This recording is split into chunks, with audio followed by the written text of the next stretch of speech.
Locked On Rams and Locked On Texans listeners, welcome back to another episode here at both podcasts. As you guys can probably tell if you're watching on YouTube, it's another crossover episode. The Rams, the Texans getting ready to play in Week 8. We got my man John sporting the Kobe Bryant jersey. I like that. I was going to wear a Kobe jersey too, but funny enough, should have did it, man. Yeah, we could have had the 8-24. It would have been dope. But either way, this is going to be a good game. Maybe not so much for Texans fans. I know it's kind of a tough season right now.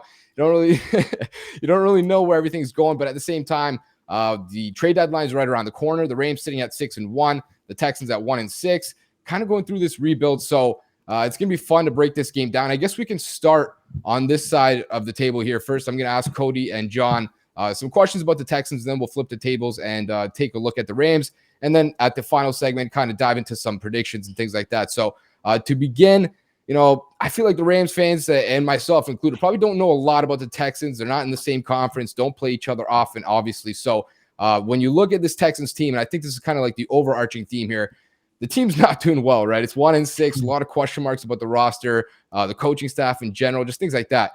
When you guys look at this season, and I think we all expected they weren't going to compete this season, what's sort of the plan or the goal for the rest of this season and going into next season even? Well, we hear it all the time, and it's kind of funny because, as you mentioned, a lot of people did not expect this team to be good. A lot of people did not expect this team to be competitive. As a matter of fact, a lot of people thought this was going to be the first 0-17 team in NFL history. However, when you took a look at the veterans that Nick Caserio and the Texans brought in, starting with Tyrod Taylor, there was always this small sense of hope where, okay, this is not going to be a playoff team, but we're at least going to be competitive. And what I tell people a lot, that this team would have been better if Tyrod Taylor had never got hurt. You take a look at those 6 quarters that he plays, starting with the win against Jacksonville Jaguars in the first half that he played against the Cleveland Browns before he went out with that hamstring injury. He had the Texans looking good. But after Tyrod went down, that's when things started to unravel. You threw out a rookie quarterback in Davis Mills who was not ready, and everything just took a turn for the worse. And now this is an organization that's riding a 6-game losing streak. And as you saw with the trade of Mark Ingram, this is a team, even more so to go back a week before you saw the release of Whitney Merciless. This is a team that has embraced the rebuild, and they are now focused on a youth movement. Yeah, that makes a lot of sense, I think, right now when you look at this team. Not really a playoff competitor. I think it's safe to say that right now. But like you mentioned, Tyrod, man, this guy's a good player. I feel so bad for him. It'd be dope to get him back on the field because I think this guy's a gamer. One of the most underrated quarterbacks, in my opinion. It sucks that he's always getting hurt. But to carry along on that topic, my next question was going to be that, a lot of people look at this team as a seller. We talk about the trade deadline. I think it's on Tuesday, November the 2nd, so next week. And they always kind of prop up this trade deadline in the NFL like it's going to be some big news, and it's always a disappointment. So I don't know if this season is going to be the same. We're recording this shortly after Mark Ingram got traded. Former Rams player Brandin Cooks goes on Twitter, calls it BS. He looks pretty upset. That's another player that might be on the move. So, John, I guess I'll kick it over to you now. Are there any players in particular that you guys have circled maybe on this roster that you guys think could be available or might be on the move coming into next week? Absolutely. I mean, immediately, let's stay on the offensive side of the ball. Brandin Cooks, I mean, he's not pleased with this. Brandin Cooks, the day that they endorsed him, reworked his contract, brought him back for this upcoming year, he's been a leader in their locker room, whether it had been for Nico Collins or just the team, period, going through a rough transitional time with Deshaun Watson, that situation, and transitioning over to Tyrod Taylor. He's one of those vets that doesn't want to lose, right? And Houston is in a position where some may believe it, some may not, but losing is their priority right now because losing brings a better draft pick, number one, and then you're also going to give you a chance, an opportunity to look at who do you have on this roster. We know what you have in Brandin Cooks, and Brandin Cooks has really suffered in the last couple of games with the absence of Tyrod Taylor at quarterback because Davis Mills is not able to get him the ball consistently. I think he will be one of those players that will do what Whitney Merciless did. Hey, I think I want to go ahead and be released and play for a championship contender. And I think Brandin Cooks has earned his right in this league to do so. Also, Zach Cunningham, he's a player with declined snaps in the last few games.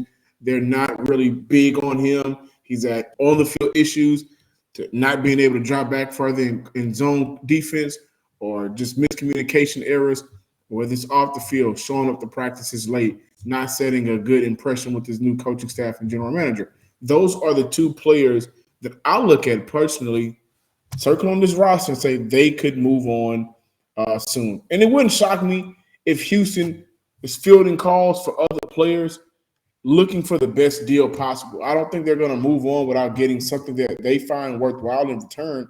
But those are the main two players on the offensive and defensive side of the ball that I could see moving on before this November 2nd deadline.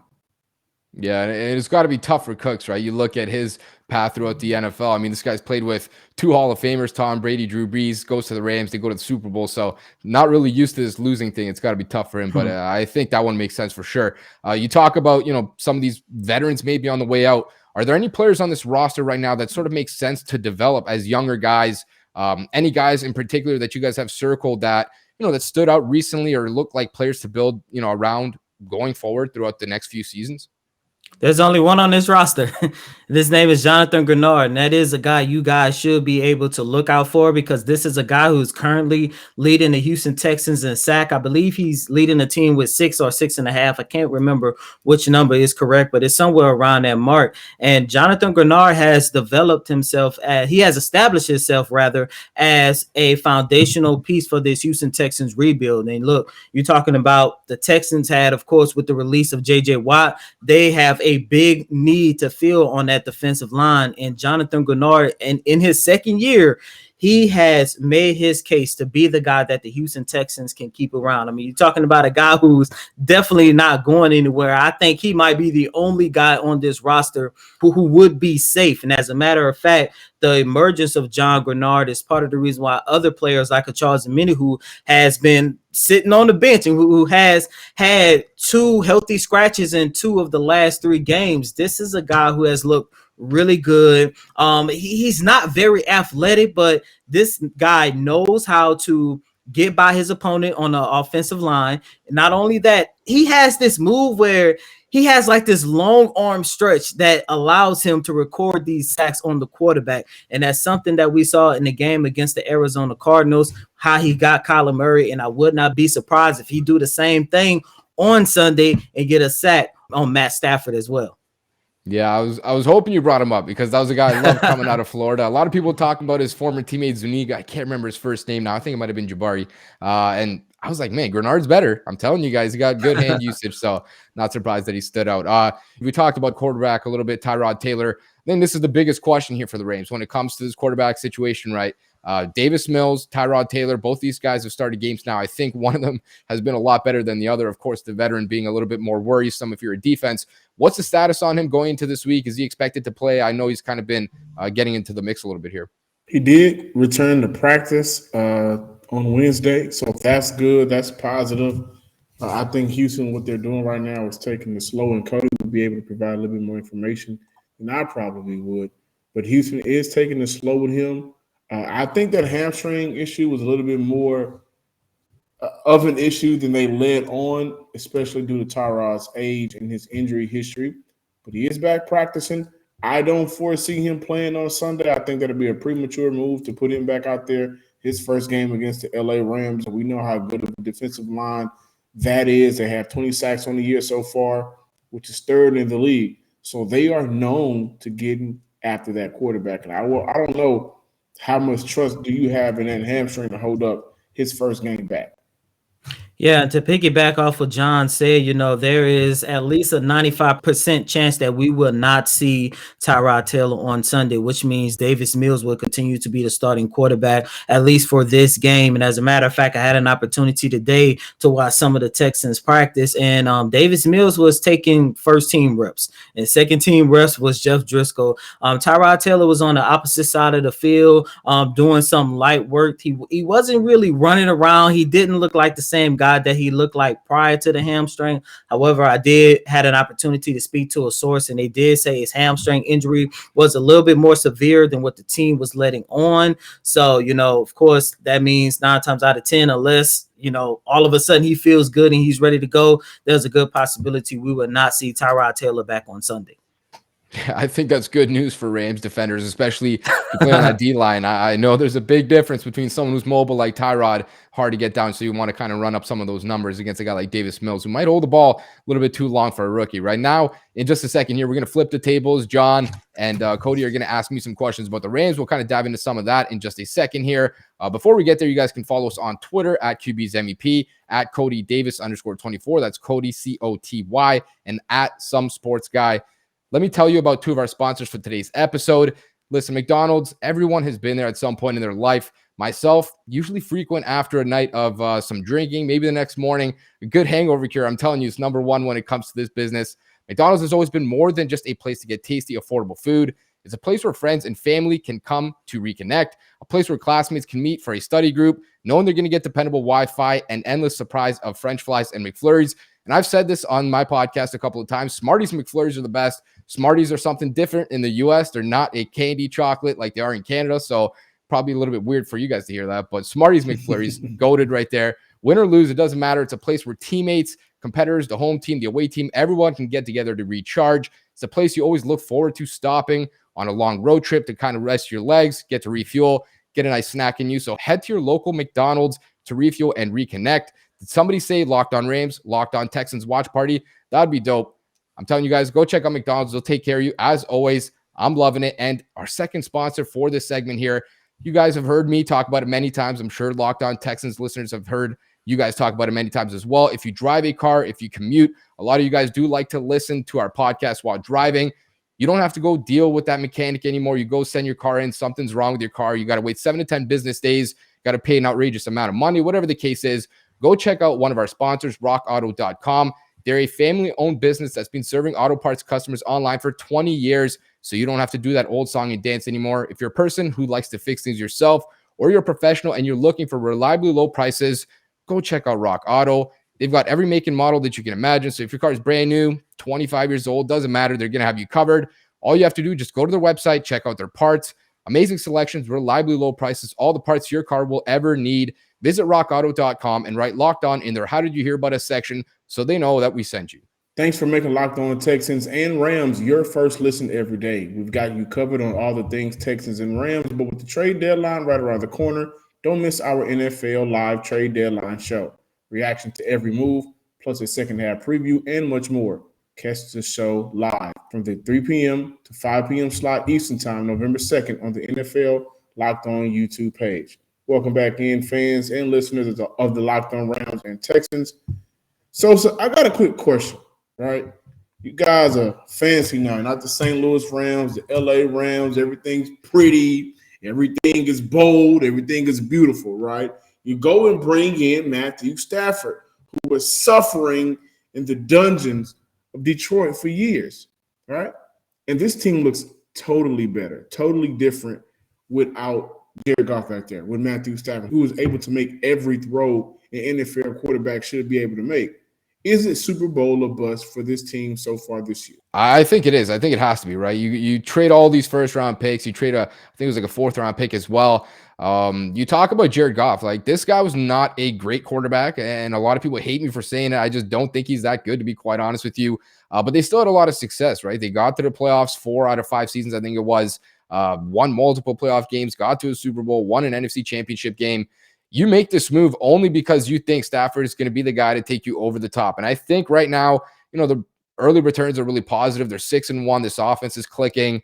Their attack and defense is much differently than they were with Jared Goff, especially the last 2 years. The thing is, Jared Goff in 2018, a lot different player than Jared Goff right now. This guy became a captain checkdown, really boring. He's going to throw it 3 to 5 yards down the field and no explosive plays. Whereas Stafford now, he's pushing the ball as far as any quarterback in football. A lot of explosive plays, a lot of excitement. You talk about LA, everything's bright and big.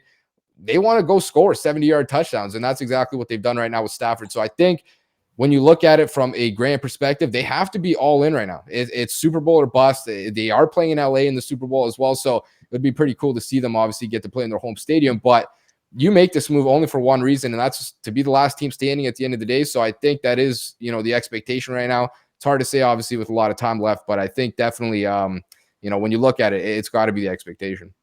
You mentioned y'all won an NFC championship game. I don't know if y'all won it. Might have been a pass interference that helped y'all a little bit, but I don't want to bring that up or anything.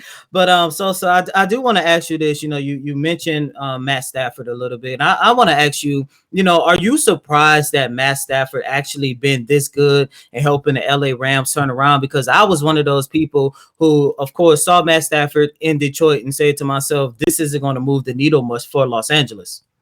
I'm not. I watched this guy try to dive back into the tape, dive into the numbers, and he's always been a guy that I just liked. You go back to the days with Calvin Johnson and guys like that, and Marvin Jones recently, Kenny Golladay, all these different players.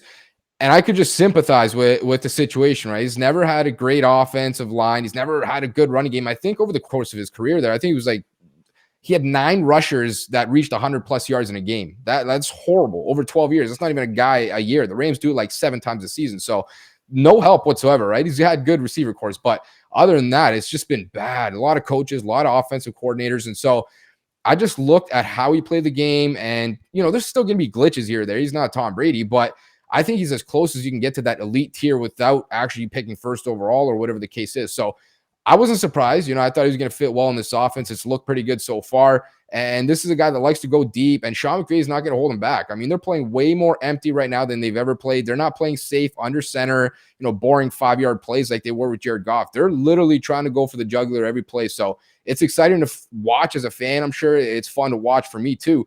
But at the end of the day, I'm not surprised really at all. I thought he was going to be a great fit, and it's been great so far. We're talking about Matthew Stafford, but let's look at the other offensive play. You guys did not have the opportunity to have Cam Akers, and I thought, Akers was going to be perfect for that offense considering you got Matthew Stafford. But Deshaun Jackson, Cooper Kupp, one of the most underrated receivers, I think, in the league, Robert Woods. What makes this offensive unit go, and what should worry Texan fans ahead of Sunday's matchup?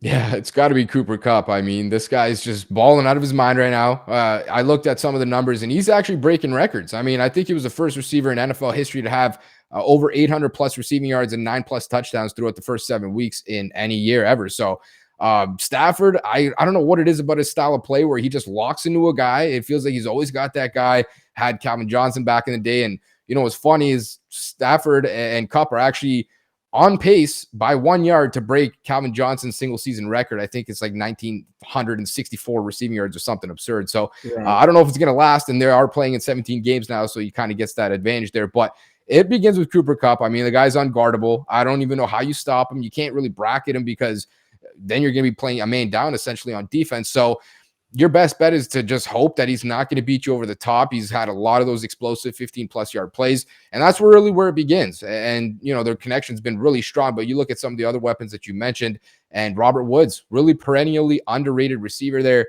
Tyler Higbee, the tight end, Deshaun Jackson, Van Jefferson. There's just a lot of weapons for this offense, and I think, that's something that they really wanted to do this offseason was get more explosive and have a lot of weapons just in case, things happen in terms of injuries, and just have a lot of different guys that can win on all levels of the field. So I don't really know how you stop it. I think the best hope is to kind of just hope that, you can apply some pressure in the pocket. But at the end of the day, the Rams offensive line have been arguably the best in the NFL too. So the offense has just been really, really good, and it really all runs through Cooper Kupp right now. I would want to say this, 2 things. That offensive line looks like a Super Bowl run offensive line. And that was when that offense was, purely entertaining and just points.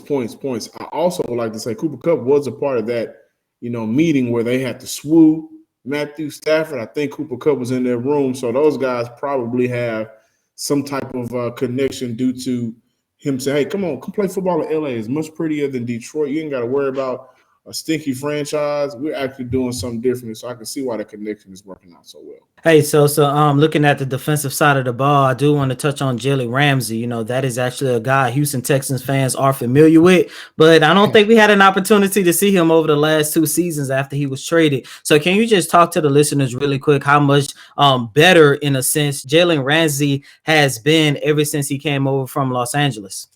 Yeah, he's special. I mean, you watch this guy, and I just think he does things that no other corner in the NFL can do. I mean, he's big, he's long, he's physical, he's strong, he's fast. He's smart, and he's not going to let anyone bully him out there. I know, he's had some fights back then with the Jacksonville Jaguars and things like that, AJ Green, whatever, they're getting into it. But he's been a lot more level-headed with the Rams, I'd say. He's not really losing his cool out there. You still see that physicality. He's going to run his mouth a little bit. You'd love to see it too. But the guy's just special, man. He can play in off coverage. He can play zone coverage. He can play press man. Last year, they used him pretty much exclusively in a shadow type situation. He was locking up everyone from DK Metcalf to DeAndre Hopkins to all the best receivers in football. To this season, it's kind of been a little bit more varied, the usage. I don't know. The secondary has just not been as good, and they do have a new D coordinator, so maybe that's why they went from Brandon Staley last year, who's now with the Los Angeles Chargers, the head coach there, to Raheem Morris, who runs a little bit of a different system, maybe a little bit more single high coverage, cover 3, cover 1 type of stuff, as opposed to quarters and, 2 high type stuff. So a little bit different, and they'd like to use him in the slot a lot and bring him in on blitzes, things like that. They're trying to be creative with him, and I like that, because this guy's just so good. You want him around the football as much as possible, but at the same time, I feel like you're trying to be a little bit too creative, where you just sometimes want to plug him on, the best receiver and just say, get him out of this game. Like, take this guy out of this game. That's his most value to your defense. Sometimes get a little too excited, too creative, bring him in on some of these weird blitzes and things like that, where you're taking your best coverage player out of his best position. So don't love that, but I still think they're trying to find that happy medium between, where can we use this guy all the time? He's the best corner in football. We want him in his most valuable position. And so, in terms of his coverage, I think he's been great. You come off that game last week, he allowed, outside of one screen, it was 3 receptions for 10 yards in a whole game. So the guy's pretty damn good. So you mentioned AJ Green. He's with the Cardinals now. The Packers look good ever since their week 1 debacle against the Saints. How much are those other teams a threat? You lost to the Cardinals the first game. You got to play them again. Haven't played the Packers yet, who they got some players on the COVID list, so I'm pretty sure this Sunday's matchup will be kind of difficult. But you guys versus everybody else that matters in this conference, it seems to be Rams, Cardinals, Packers. How serious are they compared to those other 2 franchises? Yeah, the NFC looks way tougher than the AFC right now, I would say. So when you take a step back, you didn't even mention Tampa, and I'm sure a lot of people probably put their right. I'm sure a lot of people put their money down on Tampa, right, if they had to bet. So it's kind of confusing, who's going to be the last team standing. The Rams did beat Tampa already and kind of dominated them, but we all know things change throughout the year. Then you look at Arizona, you mentioned it. They lost to Arizona, and that was at home. So now this next time, they got to go to Arizona to try to knock them off. They're 7-0 undefeated.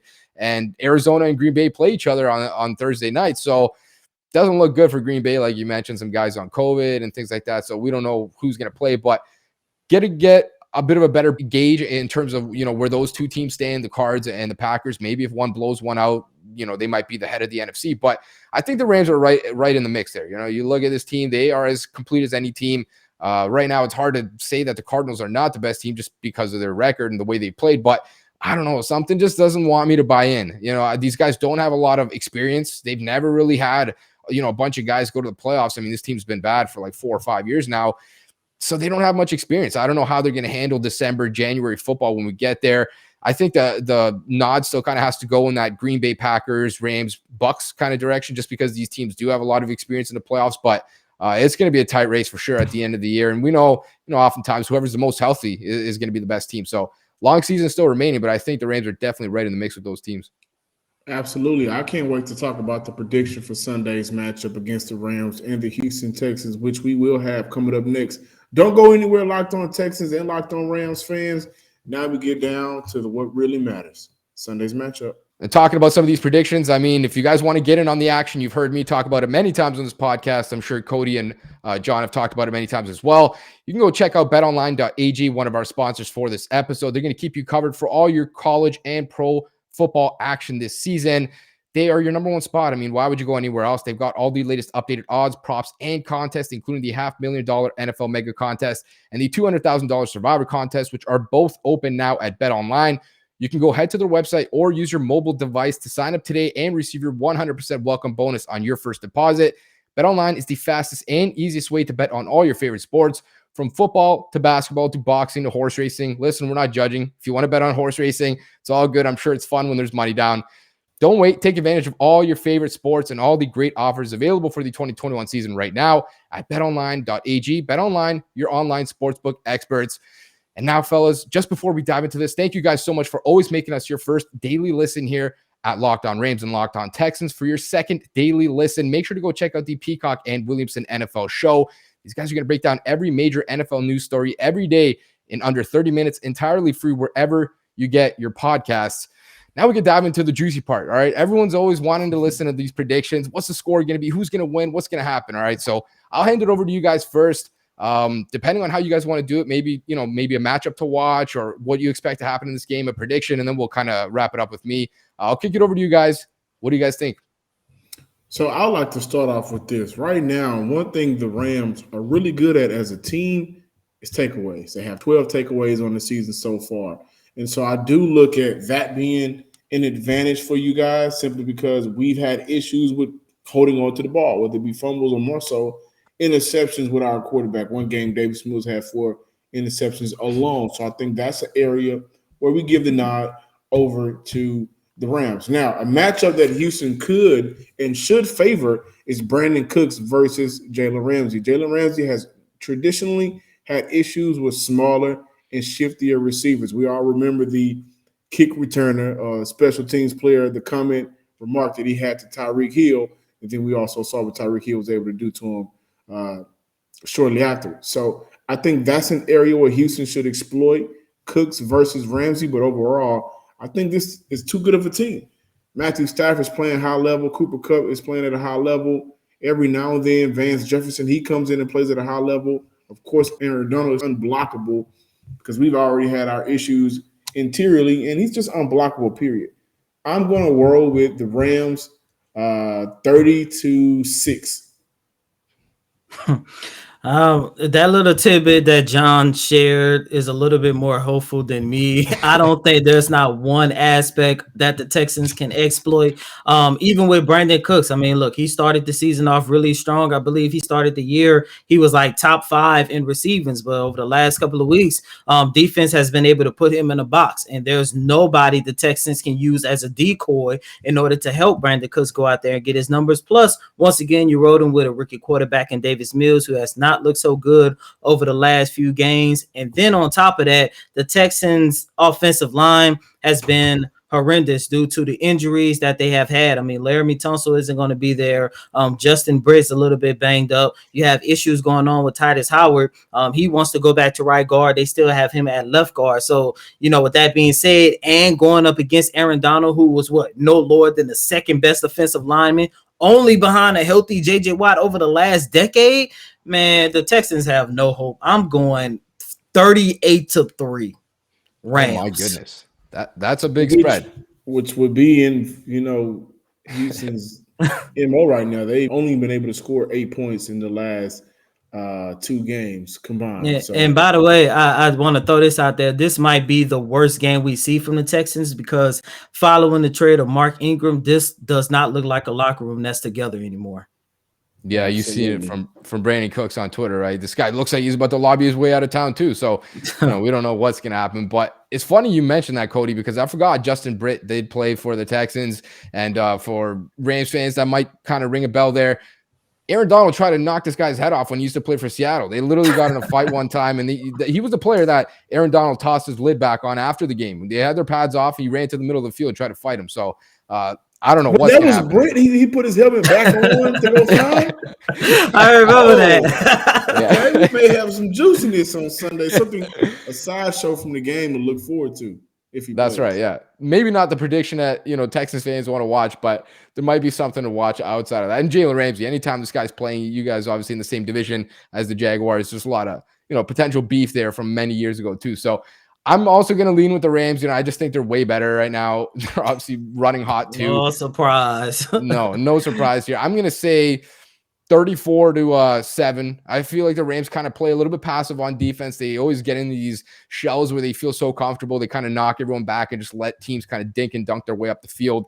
But I do think they should have a good game. So ultimately, I think the Rams are going to take this one. It's going to be an interesting game either way. Texans fans kind of bracing for the future. Rams fans hoping for what should be, a deep playoff run. I think everyone's kind of got their fingers crossed for that. So you guys can always listen to all of us on Locked On Texans, Locked On Rams. Thank you guys for always listening and making us your first daily listen. Shout out Coty and John for joining me. It's been a fun one. Good luck the rest of the season, fellas. I don't know that there's going to be that much to look forward to, unfortunately. for you guys, make sure to tune back in throughout the rest of this week, as well as next week when we dive into whatever's left this week and then recap this game next week. Enjoy this game, have fun, and hopefully everyone stays healthy.